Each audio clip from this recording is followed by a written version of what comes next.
I want you to imagine this. You show up to work one morning, and your entire existence in that company is suddenly under suspicion. They accuse you of sabotaging everything you've built, everything you believe in. Then, without warning, the CEO opens your personal file for all to see. That moment? That moment changes everything. That I'm going to take you from zero to full reveal. How accusations started, how I fought back, what I uncovered, and what lesson lies at the end. This story is about trust betrayed, power misused, and the unexpected justice that can come from relentless persistence. Let me begin at the beginning. I joined that company believing I could make a difference. From day one, I worked late nights, pitched ideas, built relationships, and earned respect. There was no drama, no scandals, just dedication. My colleagues trusted me. My superiors leaned on me. I believed the company was like a family. Then subtle things began to shift. Projects would disappear. Ideas I proposed would vanish. Someone else would present them as their own. I noticed unusual financial discrepancies, odd email trails, and masked communications. Still, I stayed focused on doing my job. One day, I received an email. We're investigating possible sabotage in your division. I froze. Sabotage? Me? The phrase hung in the air like a grenade. They gave no proof, just date, time, and directive. Appear in the office tomorrow. I knew nothing. But in that moment, I sensed a trap. Someone was setting me up. Was it jealousy? A power struggle? I didn't know. All I knew was I had to prepare, and I had to find allies. I began quietly gathering documents, emails, logs, anything that could show my innocence. The next morning, I walked into a room full of senior executives. The atmosphere felt cold, razor sharp. I was handed the accusation in writing. Your actions have damaged the company's performance. You're suspected of deliberately undermining operations. They presented reports and numbers, some real, some twisted. They showed drop in performance metrics, points where production lagged, deadlines missed. Their conclusion: I caused it. I pushed back. I asked for specifics. Which project? Which workstation? Which date? They glared. No clear answers. Just internal investigations and personnel actions pending. My heart pounded. I felt anger, confusion. I realized I had to defend myself not only to them, but to every colleague who might believe the accusation. Trust was slipping. That night, at home, I reviewed what I had: project logs, timestamps, message threads. I compared what they claimed with actual data. I saw anomalies, deleted files, altered timestamps, gaps in logs. It wasn't sabotage. It was set up that I approached my closest coworkers, quietly, cautiously. I asked if they had seen anything odd, any suspicious activity. Some admitted they had noticed odd server boots, files missing, unexplained system reboots. But no one wanted to speak publicly, for fear of retribution. I hired a freelance IT auditor to help me dig deeper. Together, we traced log entries, metadata, server logs, backup records. We discovered hidden accounts, masked user IDs, timestamps that didn't match the official system clock. We found that someone else had remote access, someone with insider privileges. Meanwhile, upper management grew more hostile. They leaked rumors to HR, to the team. We can't afford loose ends. We must show we're strong. We can't tolerate sabotage. Some colleagues began to distance themselves. Whispers started.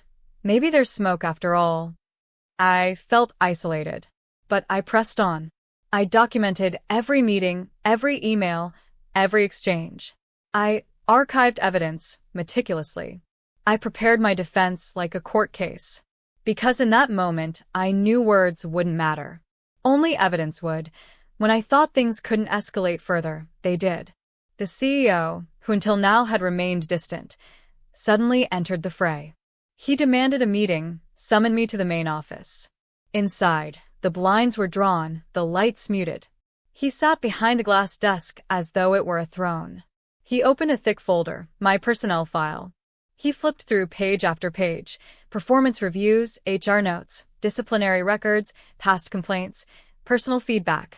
Everything. He addressed the assembled senior leaders and said, This man has patterns. I'm reviewing it now with you. It was a moment of public humiliation. My file was displayed as evidence. My past was weaponized. Mistakes from years ago were dragged out. Words I said, evaluations I received, they were all thrown into that folder, labeled as signs of risk or potential pattern of betrayal. I felt a wave of embarrassment, yet also a surge of resolve. I realized they were trying to frame a narrative that I had always been unstable, unreliable, suspicious. They wanted to taint my character before closing the case. But I had facts too. I had documented proof of clean performance, of consistent results, of praise. I had backup. And now the world, even the CEO, had to face both sides. That moment in the meeting was the turning point. As they paraded my file, I asked for permission to present my evidence. I started with the logs we obtained, the timestamps that proved remote access by others, the anomaly in server footprints. I showed side-by-side comparisons, their claims versus reality. The room shifted. Some faces reddened. Others looked away. The auditor's charts, the forensic paths, the backups from archive systems, these couldn't be easily dismissed. I also presented testimony from quiet coworkers who confirmed suspicious behavior. I showed messages from IT teams confirming remote access anomalies. I even had external timestamps from third-party backups. Slowly, clarity emerged. It was clear. I had not sabotaged. Someone had manipulated data to frame me. Their narrative was collapsing. The CEO sat back, stunned.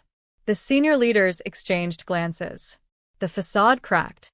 My humiliation transformed into vindication as their accusation began to look absurd.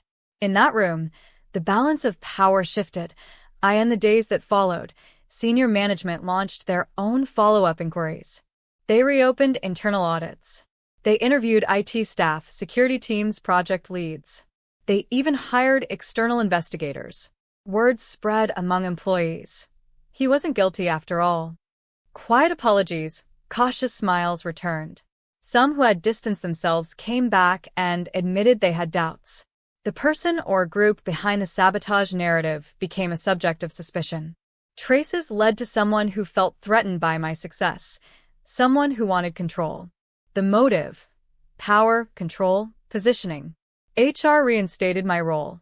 The CEO, chastened, arranged a formal meeting. He apologized, publicly and privately. He said their process had been flawed and they would revise protocols. But I knew I required more than apology. I insisted on safeguards, transparent auditing, oversight, accountability measures so no one else would be framed. They had to rebuild trust, not just with me, but with the entire company. Looking back, the biggest lesson is that power can corrupt processes faster than people expect. When you have authority but no accountability, mistakes become weapons, suspicion becomes strategy. Also, never let shame silence you. When false accusations hit, your reaction must be reasoned, calm, evidence-based. Emotions will be used against you. Keep meticulous records always. When you're proving your innocence, organized documentation is your shield. What seems small, timestamps, backups, emails, can turn the tide. Trust is fragile.